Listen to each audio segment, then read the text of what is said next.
This week I'm cooking the ultimate giant Yorkshire pudding recipe, which is perfect for serving your roast inside. I'm cooking a wonderful piece of beef, roast potatoes, glazed carrots, broccoli and gravy, packing this inside my giant Yorkshire pudding, making this a real humdinger of a dish.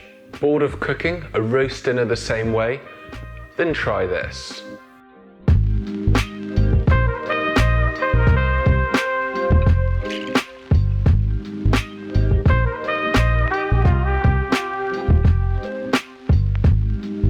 First thing I start off with then is my beef. This is a rump joint and it's great for roasting as you can serve it pink and it's got this wonderful layer of fat which keeps it moist. I'm simply going to add some plain flour and some mustard powder into a bowl and mix. This can be put on a layer of fat. This will help it crisp up and any bits that drop off will thicken up the gravy later on. I'm not going to apply salt yet as this will pull out some of the moisture, but I am going to add some freshly ground black pepper. People like using a roasting tin a lot of the time, but I'm going to be using a pan, and who better than the great Marco Pierre White to explain why. Roast chicken, get some heat into the pan. So then when we put it into the oven, it's starting to cook straight away. As you can see now we're getting the heat into the chicken. And by getting the heat into the chicken, what happens is now underneath it's starting to slowly caramelise, and we'll use that sediment later for the sauce. So the chicken's been in for 1 hour. I like to use a pan, but you can use a roasting tray. The reason why I like to use a pan is because it's got a thick, heavy bottom. Marco's technique is a great one, and using the pan to caramelise the beef works well, particularly when you have a smaller joint and when you need to get the colour. Colour equals flavour. My pan has been on a high heat, and once I've got all the sides caramelised, I'm going to stick my probe into the centre and pop this into the oven. I will roast it until I get around 60 degrees Celsius, and then I'll fill it and let the joint rest. I'll now prepare my carrots. Nothing revolutionary here. I'm going to keep them chunky and parboil them to take some of the crunch away. They will be pan roasted later. I think that's the key with any roast. Get planned, get organised. If you can parboil the veg before and let it cool, then why not? I'm going to flip my potatoes. I've made a whole video on how to make the perfect roast potato. I'll put a link up in the description so you can check that one out. I'm going to fast forward through it today.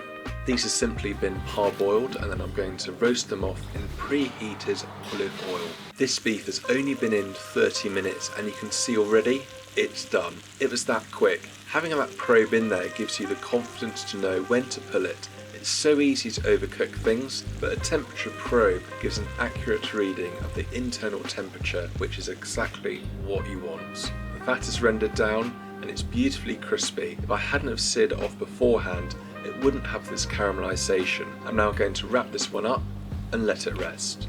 Next, I'm going to get my giant Yorkshire pudding on the go. I've experimented with a few different quantities, but this is the best one that I've found. Plain flour into a large mixing bowl, 55 ml milk, 25 ml water, a little bit of light seasoning with the flour, then crack your egg in. Also, one of these trusty gadgets, I'll blend the egg and flour together, then dribble the milk and water in. The electric whisk blends all of this up in seconds and helps incorporate a lot of air into the mix. To make things easier, this mix goes into a jug for easier pouring later. Now for this beef dripping I want to use to cook my Yorkshire in. The beef has left its juices in the pan along with the fat, so what I do is skim off most of that fat. To cook the giant Yorkshire pudding, I found a cake tin works really well. I'm going to crank my oven temperature up to 220 degrees and get this to warm up for at least 10 minutes. You want to get the tin really nice and hot. Then it's just a matter of pouring in the batter into this hot fat. You can hear that sizzle. Moving on to the gravy, there's many ways you can do this, but I'm going to sprinkle a touch of flour into my pan. This is going to absorb the leftover meat juices, and then it's really important to cook that out. Once that's done, I'm going to add my Dijon mustard in for a nice kick. Cook it out again, add a dash of red wine. Here the leftover veg water goes in, and I'll let that simmer away. I'll turn my attention to these carrots. Hot pan, touch of olive oil, get these in and let them pick up some colour. Also a touch of fennel seeds goes in.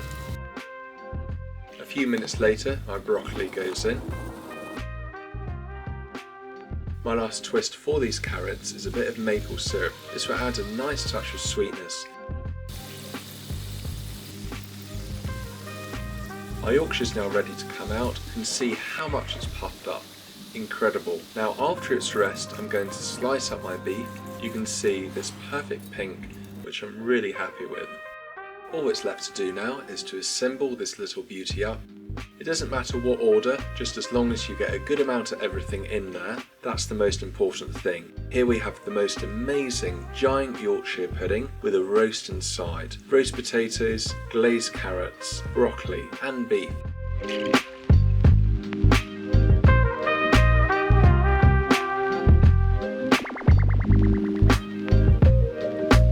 Thank you all for watching and making it this far. If you do like my content, please give it a thumbs up and I'll catch you next week.